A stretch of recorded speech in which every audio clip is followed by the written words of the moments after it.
Well, a warm welcome to a new edition of the Caravan Diary, and my Caravan Diary today is coming to you from the depths of rural Wiltshire, although in fact it's not really. It's a lovely little village called Steeple Ashton, and the campsite that we're staying on must be all of 2 miles away from the nearest Tesco's at Trowbridge. So it's not really the wilds of the country, but it certainly feels like it. We also have on this site really one of the nicest little environments I've ever seen, because there's a big area of grass. There's only always room for the 5 caravans, and the grass is beautifully maintained. There's a nice little shower block just with a couple of loos and a couple of showers, and that's beautifully maintained. The whole place is lovely, and for 11 quid a night, what more can you ask? The thing about sites like this, of course, is that they can easily become oversubscribed, but in fact this one, that in the past we've had trouble getting a pitch on, is in fact this time around almost half empty. There's only 3 caravans on, and it's Saturday morning. I'm surprised that the other 2 pitches aren't filled up already. But it's just one of those things. I'm beginning to wonder how much fuel costs and things like that are affecting the ordinary caravanner like you and me.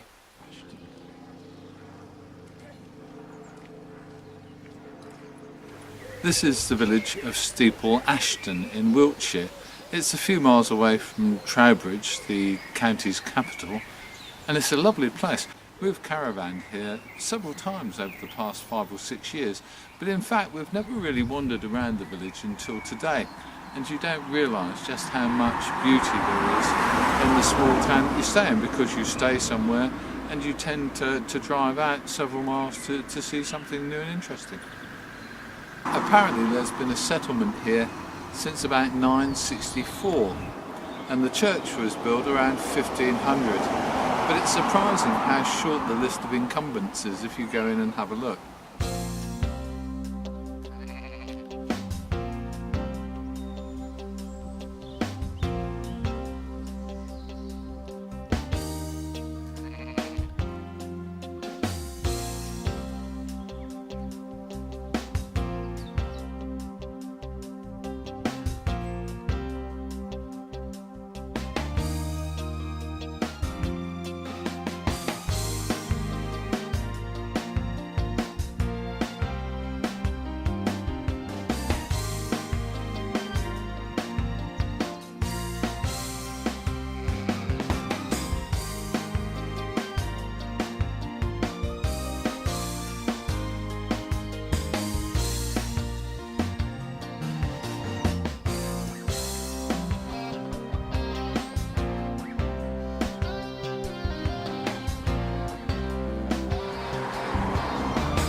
We've just had a week's holiday, and one of the things that's got to me a little bit about that has been the relative costs. In the past, when we've travelled, I guess as far as we've travelled this time, about 600 miles I suppose in the week, we'll have used in the region of £115 worth of diesel. That's against the actual campsite costs on CLs of a total of £74. That's quite an odd kind of calculation, isn't it? And I wonder how much it's affecting all of us as caravanners in the way we think about where we're going and how far we're travelling. If we'd been on club sites, whether they were camping and caravanning or caravan club sites, it would have cost us probably nearer 140, 150 quid for the week's holiday. So staying on CLs has saved us some money and has perhaps meant we could travel further than we would travel if we were staying on club sites. How much is fuel cost affecting you?